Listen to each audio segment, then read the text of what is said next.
Test, test, 1, 2, test, test, 1, 2.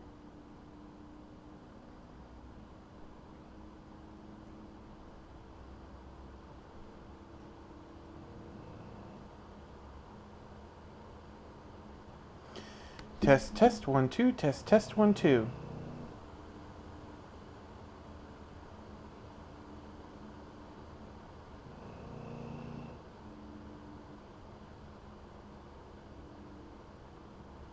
Okay.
So originally I was going to do... Whoops.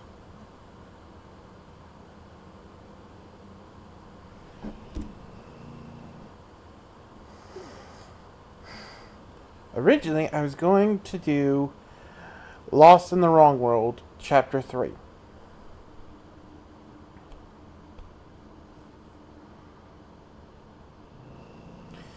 But I couldn't find my notes.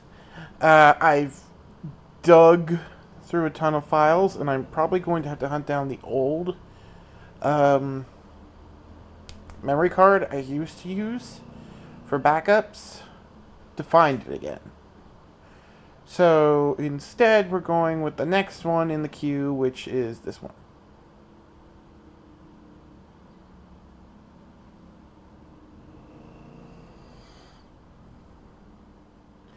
Which is A Seed in the Void.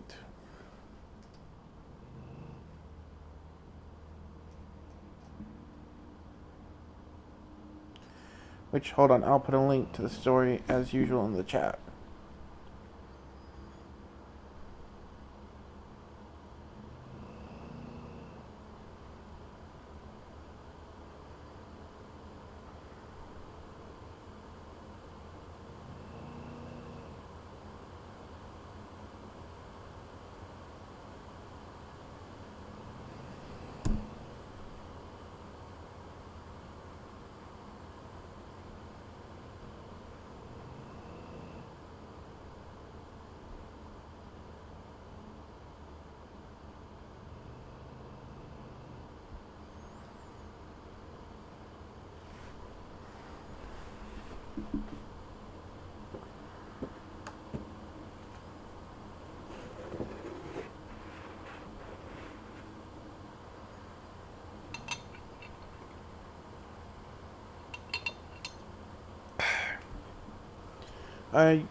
I'm not using my water bottle today, I'm using a giant mug. Again, I turned that on. I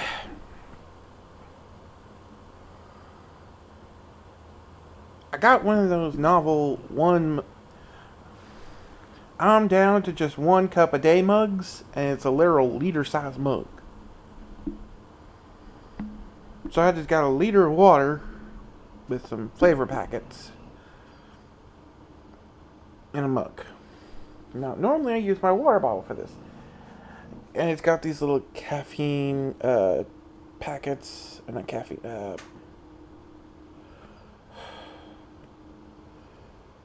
it's got these little cartridges you can load into it. gives it flavor and some caffeine, helps me get through the day. But unfortunately, it got mold, and I'm trying to clean it. Keyword here is trying. But I'm trying to clean it. But it's gotta sit for several days, and I gotta do this, that, and the other. And if it don't work, it's not that big of a loss. I mean, it literally only... If you're gonna try and clean it, all you literally need is just one of those cleaning things they use for dentures and a bottle of vinegar.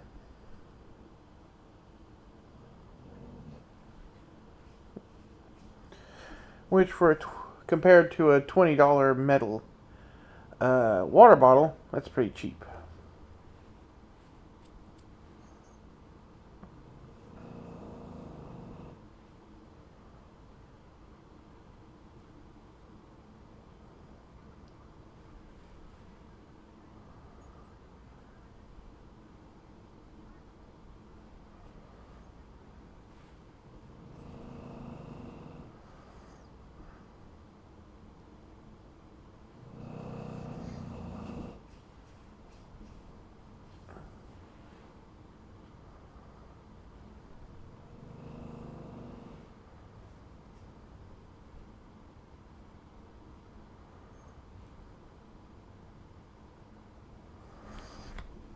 So yeah,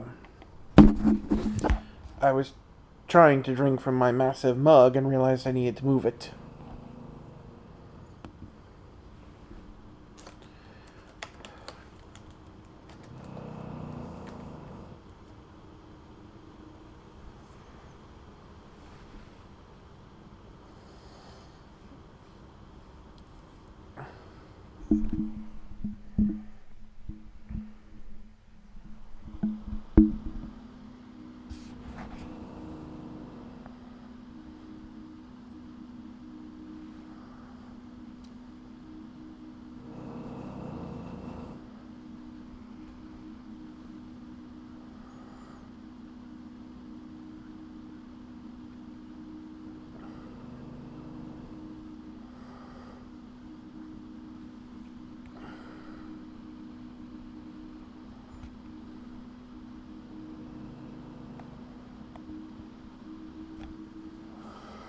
The next issue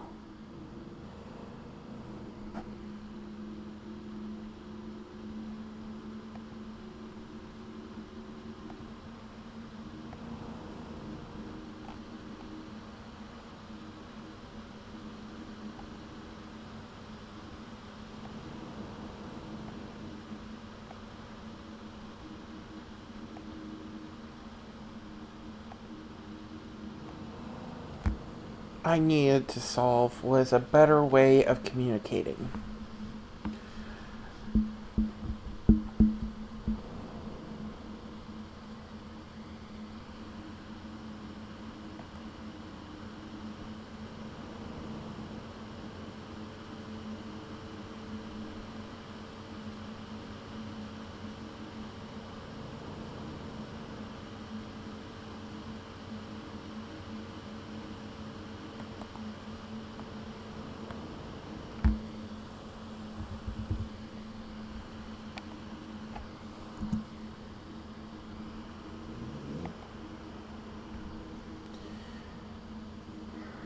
Normally, the way Mother and other world trees would communicate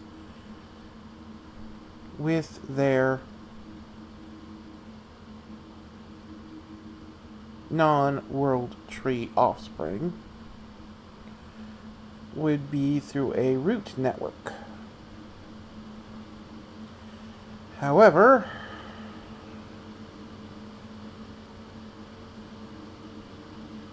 that was impossible. The sheer amount of distance that we needed to connect all my seedlings was impossible with our current resources, to say the least.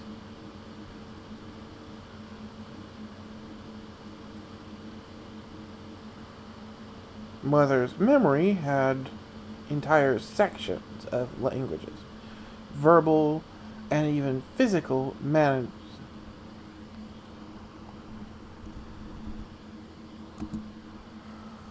methods of communication.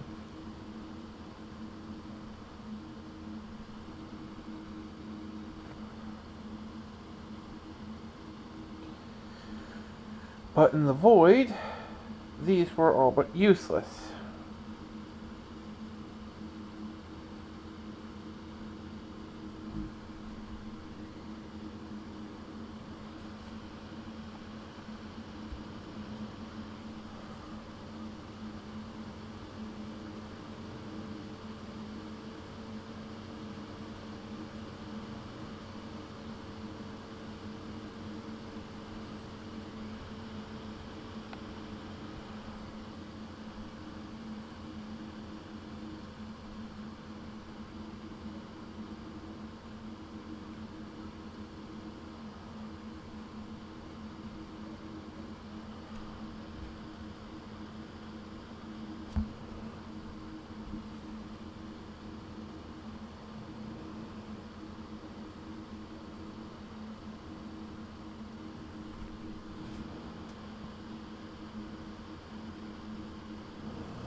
My cord just caught something. Hold on.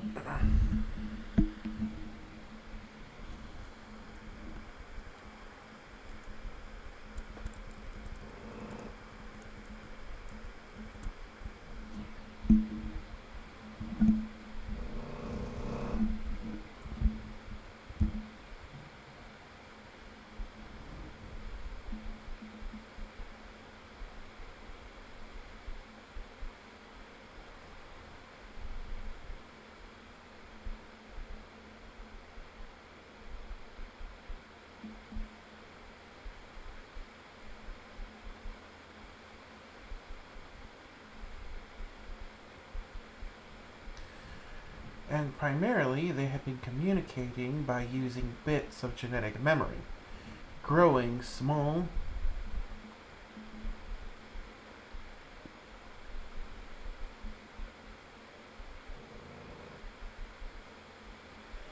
bits of material large enough to contain the needed genetic memory of what wanted to be communicated and feeding it to one another. It worked, but it was costly.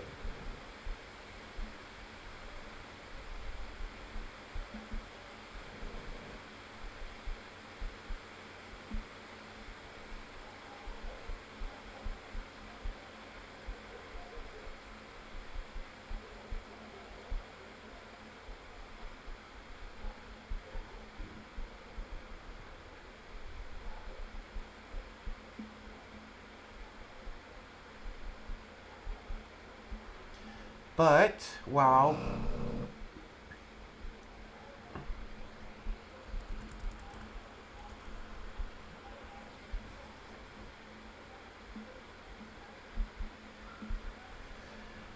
However, after reviewing several methods of how various creatures, plants, animals, and intelligent life forms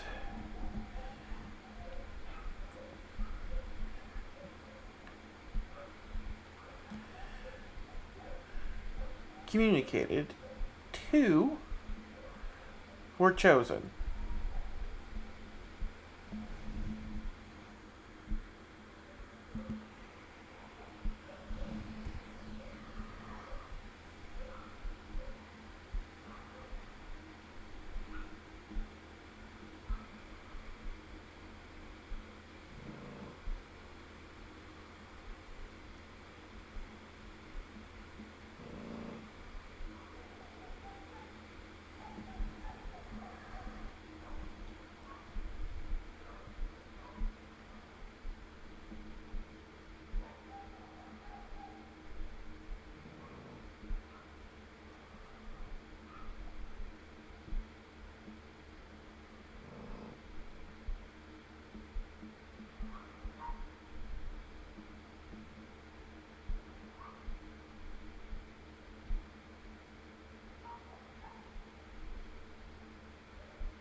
Oh, I should mention I'm looking for a webcam. If I can find one for cheap, I might set up a Rusty cam.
But yeah, if I can manage it, I'm gonna get a webcam, and there'll just be a little thing in the corner with Rusty sleeping, because she's always with me. Don't get me wrong, I love the dog, but it's a bit stifling. I have only very recently gotten my couch back because of she can't get past the stand where the TV is. It's on wheels, so I have to roll it back and forth to get through, and she can't get past it. So she's on the other side of my TV.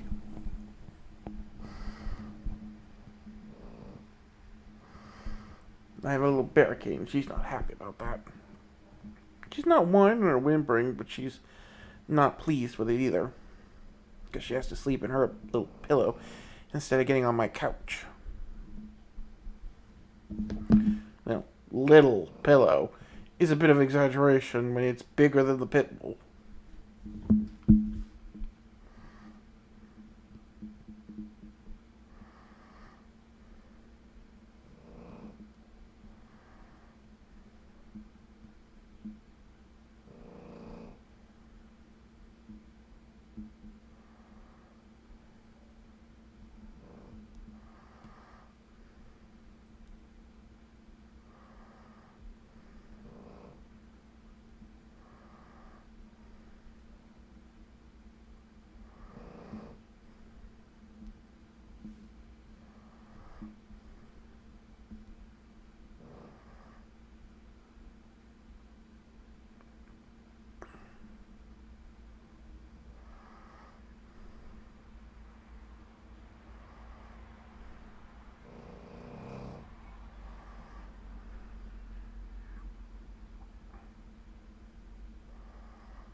The amber eyes weren't too particularly powerful, but they could detect light.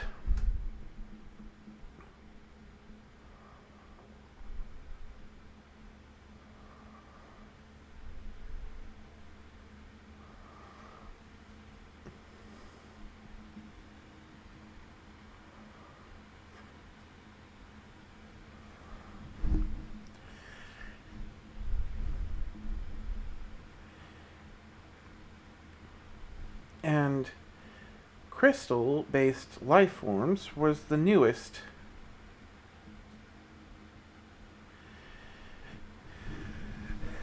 thing she had been learning about. The few she had experimented with were costly to grow very small,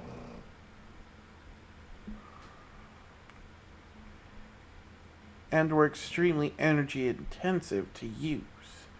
However, since the leaves could be used to gather that energy easy enough,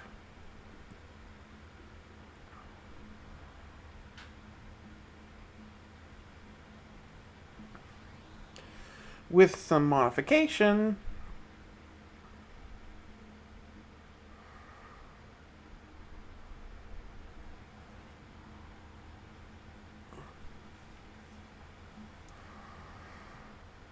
that wouldn't be a problem once properly implemented.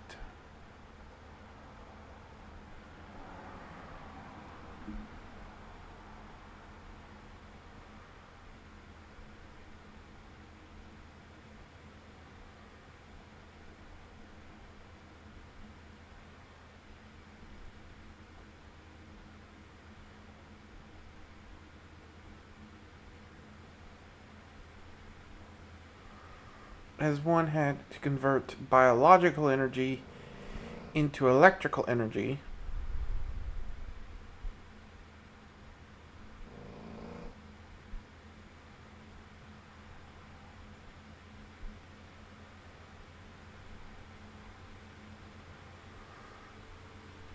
modified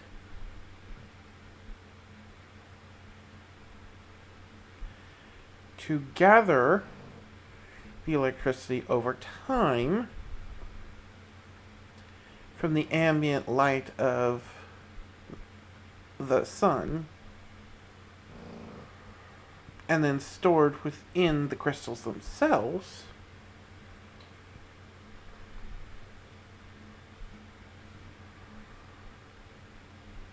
Once fully implemented, it wouldn't be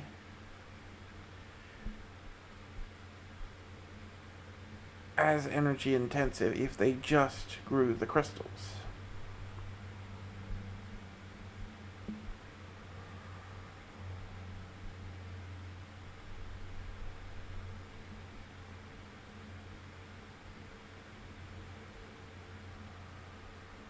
I had been studying to see what else the electrical energy could be used for, but I hadn't gotten that far.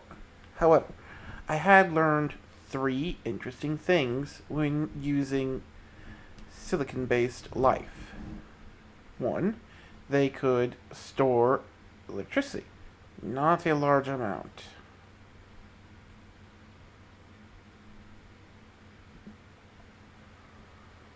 Crystal.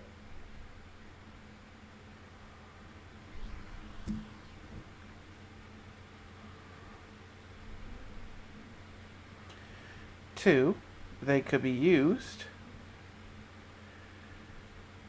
to give off light in various spectrums of color.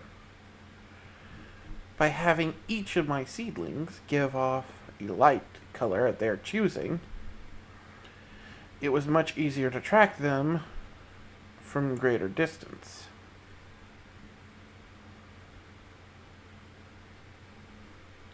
With a designated color pattern being for an emergency, of course.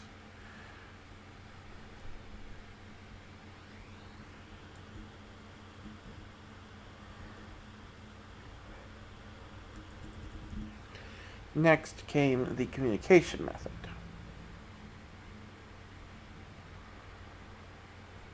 Basic flashing codes was easy enough to explain and implement. While they couldn't be used for excessive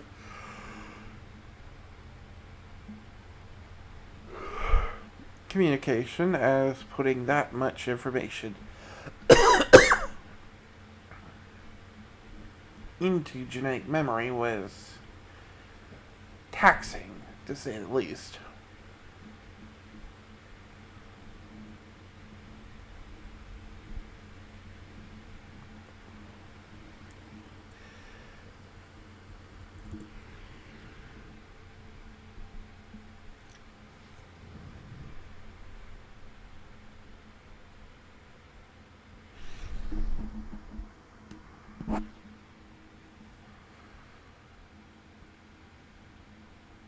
Taxing enough to understand and transmit. The amount of materials required to convey it was extremely inefficient.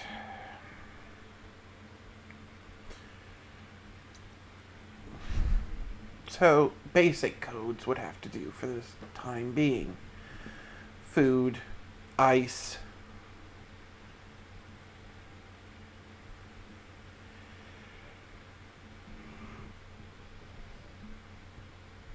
danger, help, and a few other basic codes.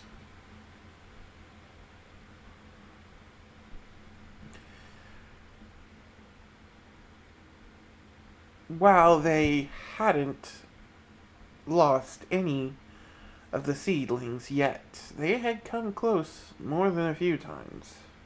The debris fields weren't the safest place to be.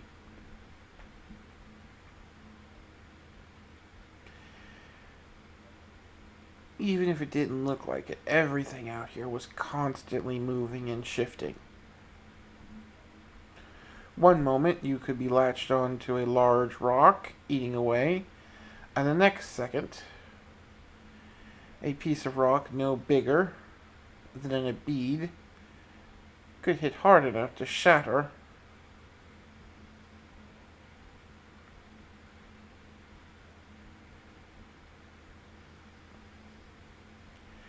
a fully grown normal tree, let alone her fragile seedlings.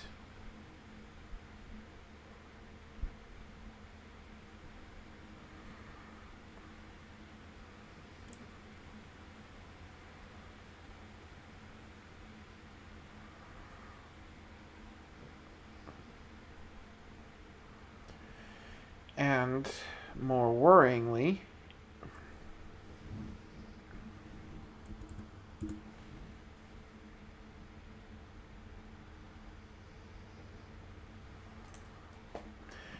more worryingly, if they had managed to survive in this mess,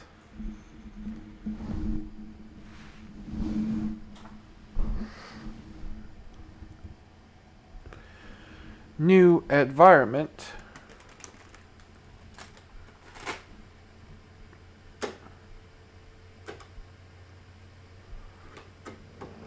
what's to say other things hadn't found a way to thrive here as well?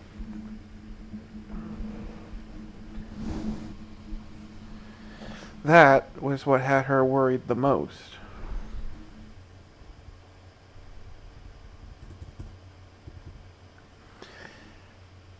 Had me worried the most.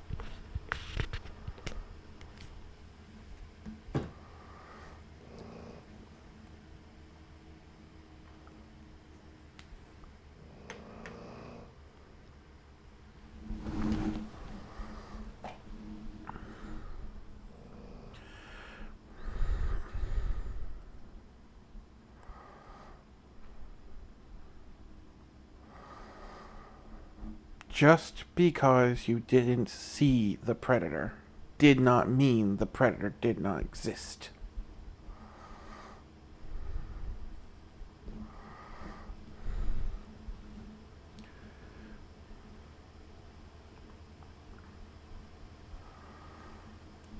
Everything in her mother's genetic memory told her this was true. And while she did not have, or more likely, I had not yet found any hints of her having discovered life in the void beyond, did not mean there was not life there. If I could survive, if my seedlings could survive,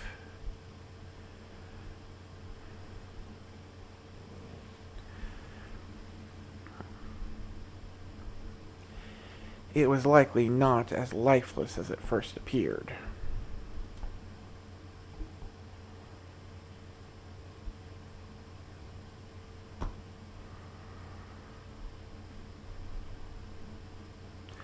The second and far more functional form of communication came when I finally got around to making a manipulator limb.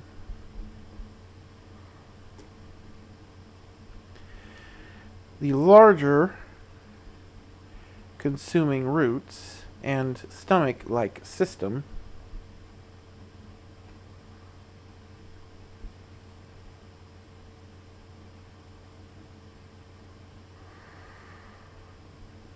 were well enough, but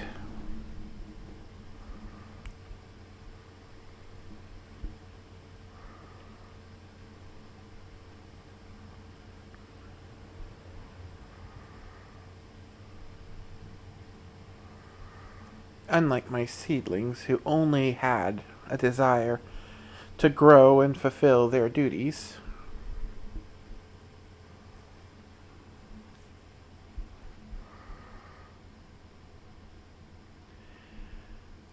I wished to know more, wished to discover what I could.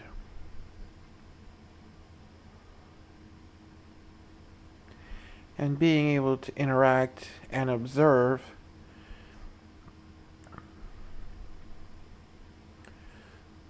the world beyond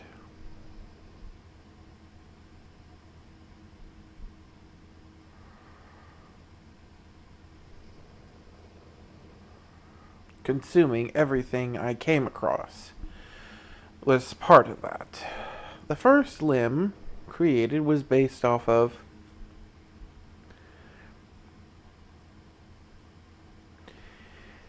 a treant arm. Though I had to reconsume it and remake it multiple times to achieve what I wanted.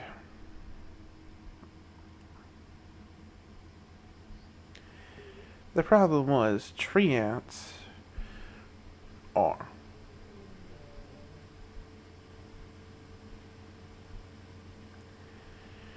treants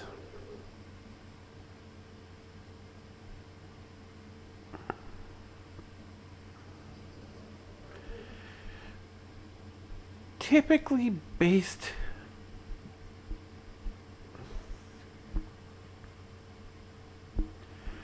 their physical form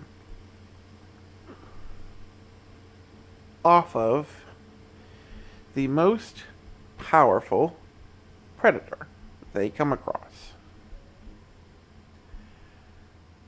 And while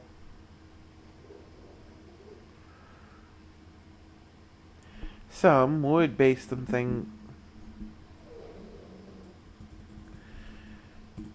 themselves off of bears or other beasts, most took on humanoid forms.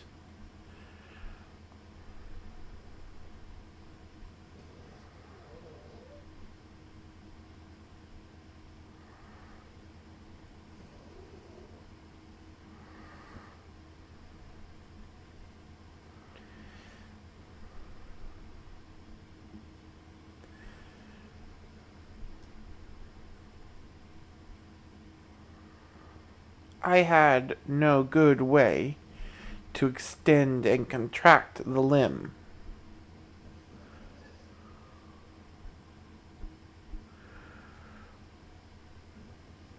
While I could bend it and move it like a basic arm, if I wished to reach further away, I would have to waste a great amount of time and energy growing and lengthening the arm itself. This was too inefficient.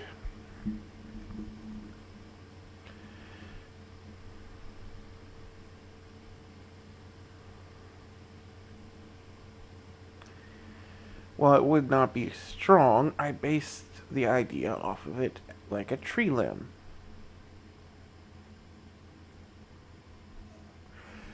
However, I gave it many connecting joints, allowing it to fold out and expand.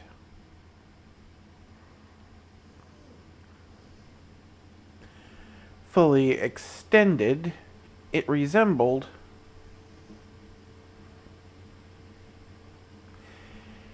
a three-fingered arm, almost as long as my own body.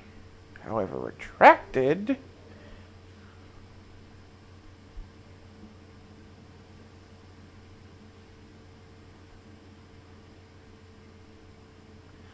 mother's husk. However, retracted, it took up less space than one of my consuming roots.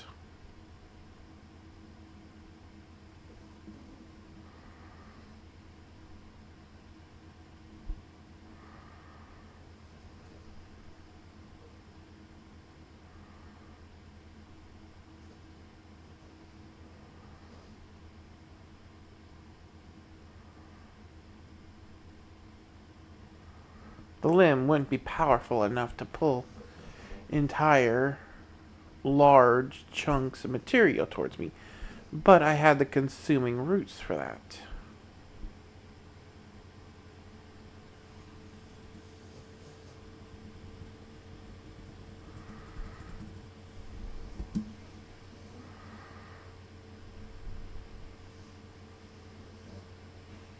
My larger roots for that.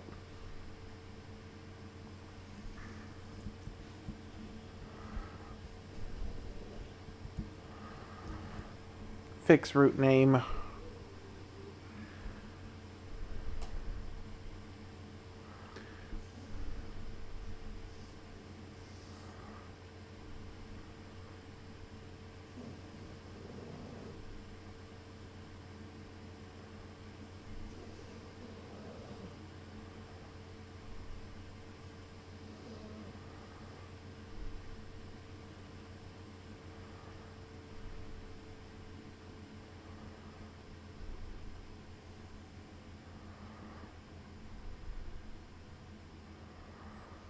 And the smaller, more maneuverable manipulator could be used for more dexterous work. However, it did not take much to tweak this.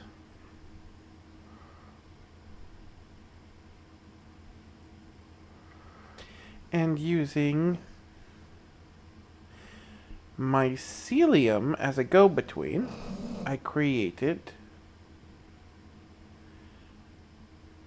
a neural connection point.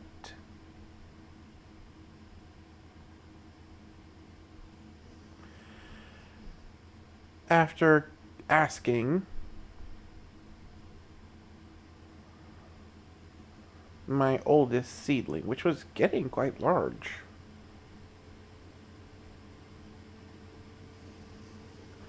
but was still using its mouth and compartment storage system,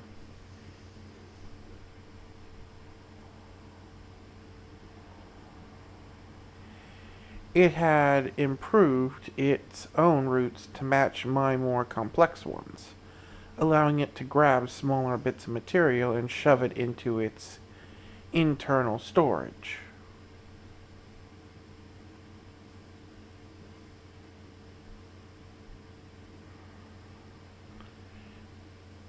Extremely quickly, instead of having to simply shove it down its opening hatch.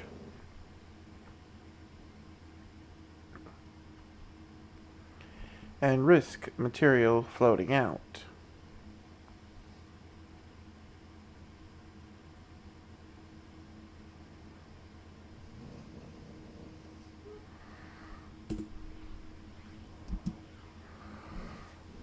It had also created a second hatch within the first,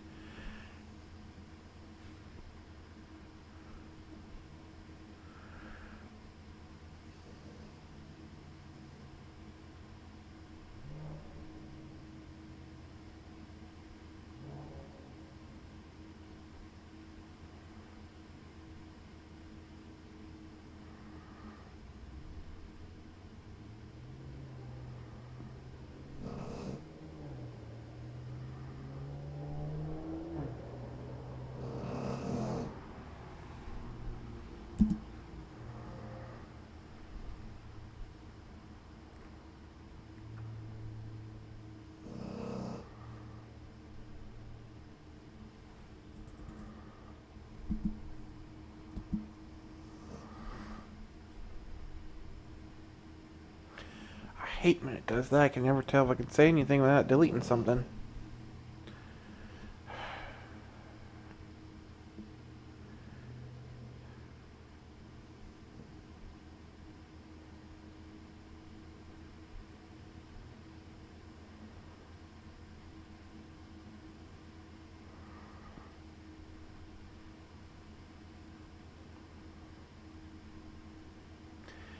After it had taken a hit from a random piece of debris and had been sent spinning while its hatch was open.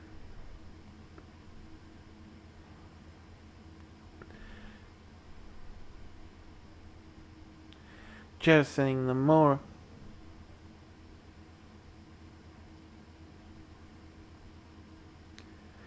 majority of its cargo.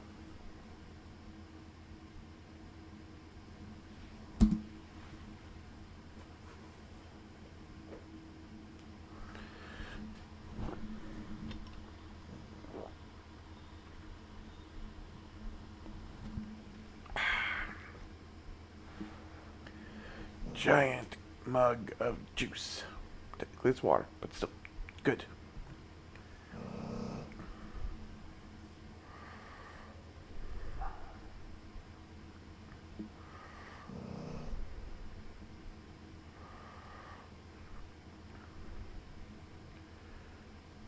The first hatch would open, allowing material in. When the first compartment began to fill, it would close the first hatch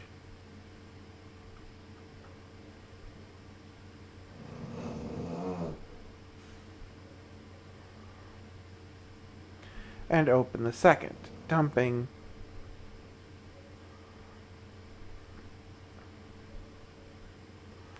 allowing its forward momentum to push the material into the larger storage compartment.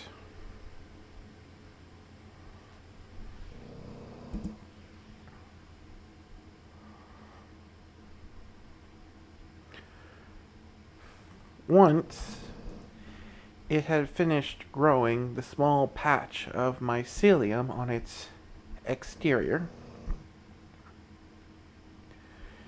I extended my new limb, which had a similar patch of mycelium growing on it, to it.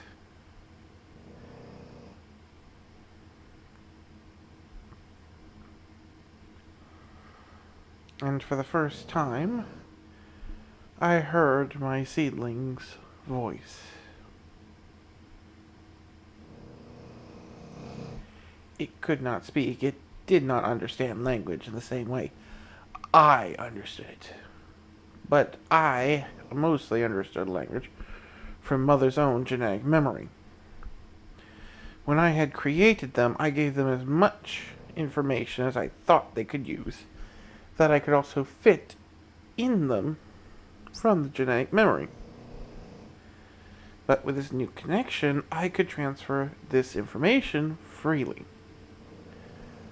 though not instantly. The mycelium could convey information, but it could only do so quickly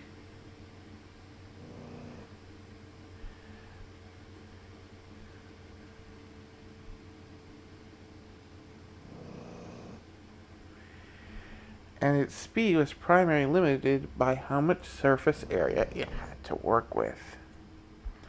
Also, after some mild experimentation, I learned that it did so more efficiently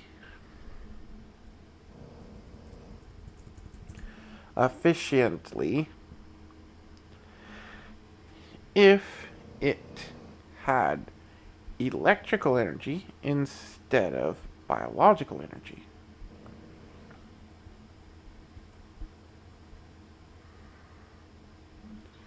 It used electrical energy instead of biological energy, while the biochemical exchange was far more familiar to me. The electrical exchange was far more efficient and far quicker. I spent almost a decade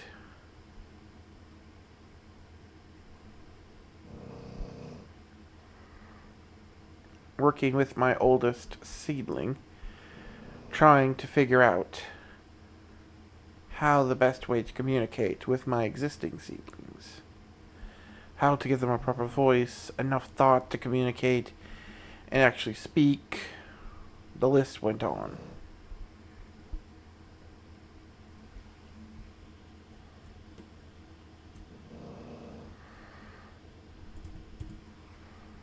Back.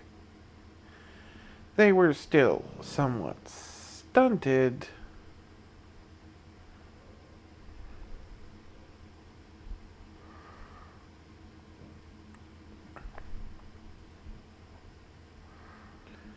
But eventually, I made it work.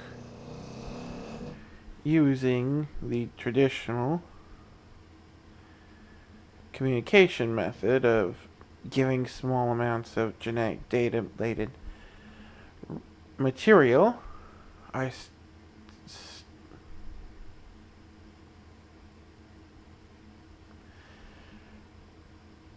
one by one, I taught them to grow small mycelium patches.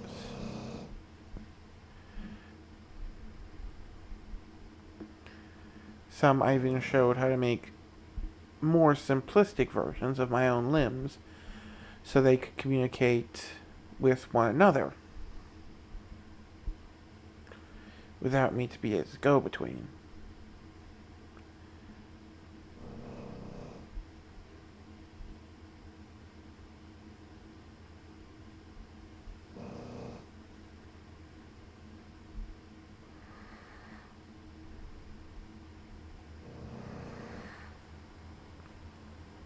Before transferring over the needed information.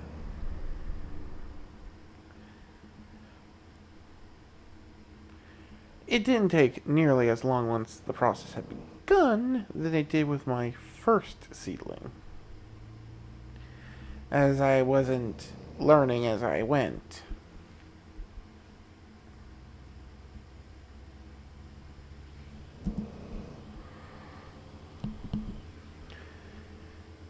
Even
It would not be long now before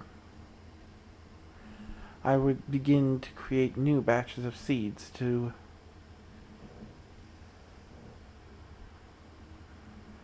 expand my reach even further. As I prepared to consume the large piece of debris I had originally come to this patch to consume,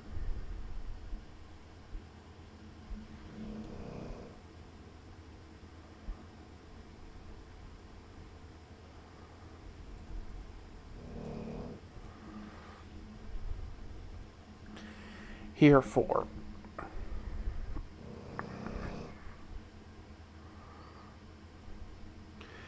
with the materials from it, I was hoping to finally be able to grow my form enough to fully cover what was left of Mother's husk, while I was still slowly working my way through it and its genetic memory. I could do so far faster if I could fully envelop it, instead of having to work roots over and around it.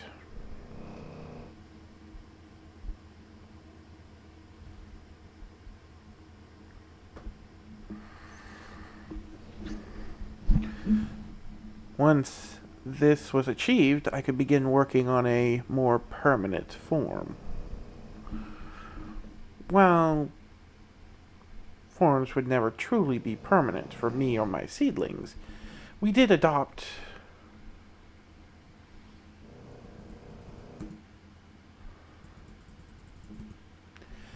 my seedlings tended to adopt forms that they'd more or less keep, improving and adapting. My first seedling adopted a more aquatic-looking form, using 2 side sail leaves, and a third central leaf for steering. Its front hatch resembling the mouth, though this is where the resemblance to sea life ended, as it had 3 ember eyes on its front, 2 on each rear, and 3 of my larger roots on its lower body. Another one of my otter seedlings had taken a form similar to an insectoid form, built purely for speed.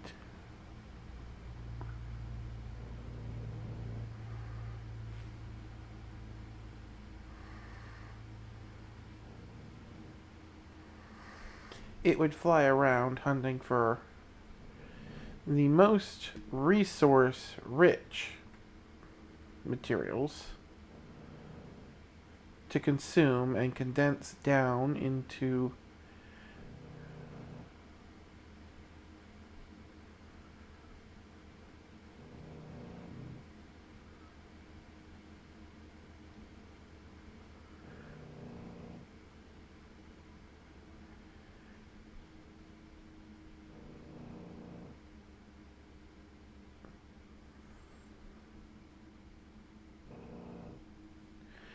a nutrient-rich sap that it would bake in the sun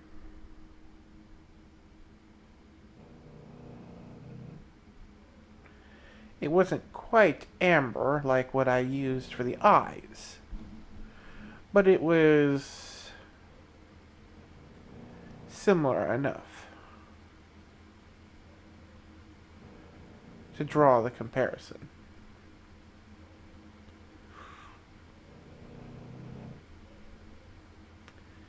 It would gather material, render it down, grow,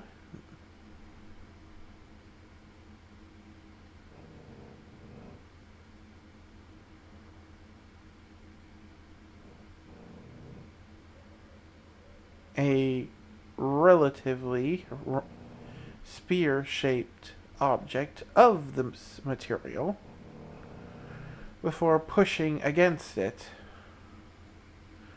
to bring it up to a minimal speed that it would reach me and simply let go.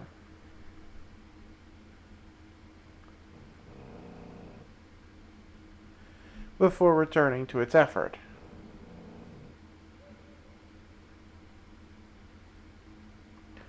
I had to keeping one root free to catch these.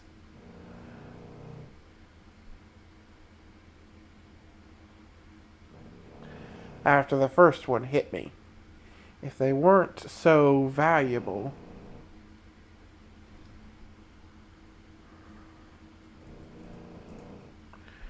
rich in nutrients and materials,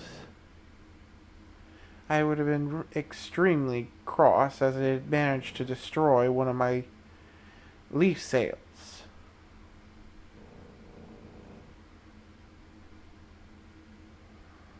But I was able to process it back down, and with the added material, further my own growth.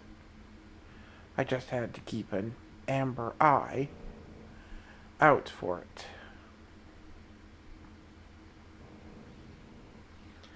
Now,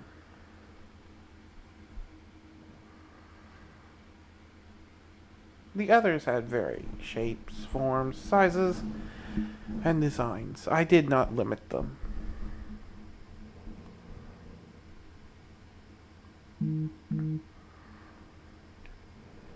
So long as they continue to provide material to the cause. But soon,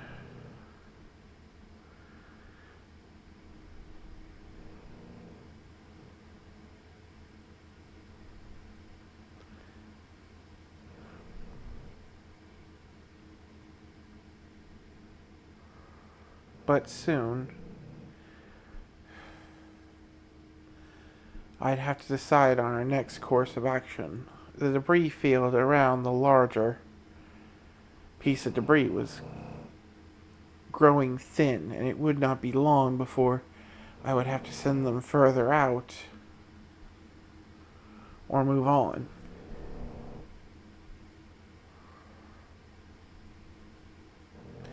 I did not like that option. I did not wish to send my seedlings far from me.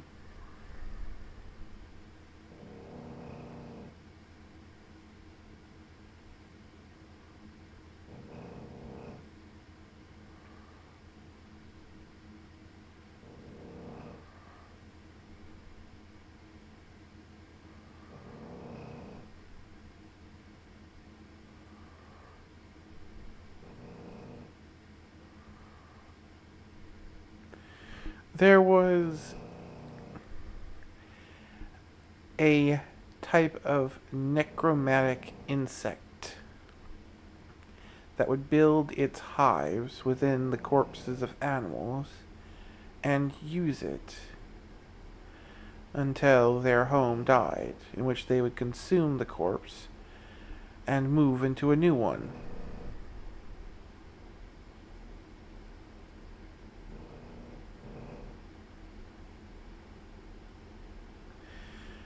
While the hive and its various insects weren't that powerful, they were able to keep a solid necromancy spell going.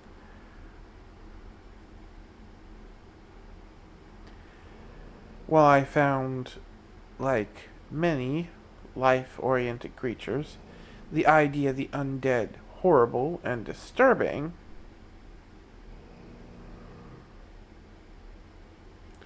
the idea of a moving home in which smaller, more nimble workers were constantly darting in and out from was useful.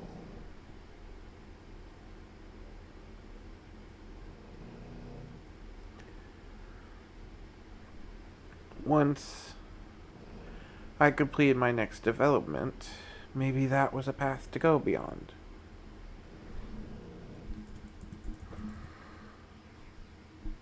down. Not the corpses. But being some type of carrier for my seedlings.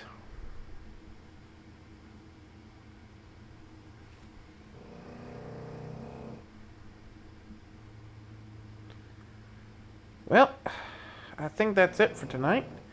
Sorry it was a bit of a short stream, but I hope you enjoyed. As per always, this will be uploaded on my YouTube channel. And this story, the next few weeks, whenever I get around to finishing editing it, will be uploaded to my Patreon. We might do another editing stream next week. It really depends on my editor. She has the next copy of The Last Guardian. And I might be able to finish the next copy of Nights of the Fantasy before next week as well. But if she can finish helping me work on the next chapter of Last Guardian, we'll do the first prologue chapter next week.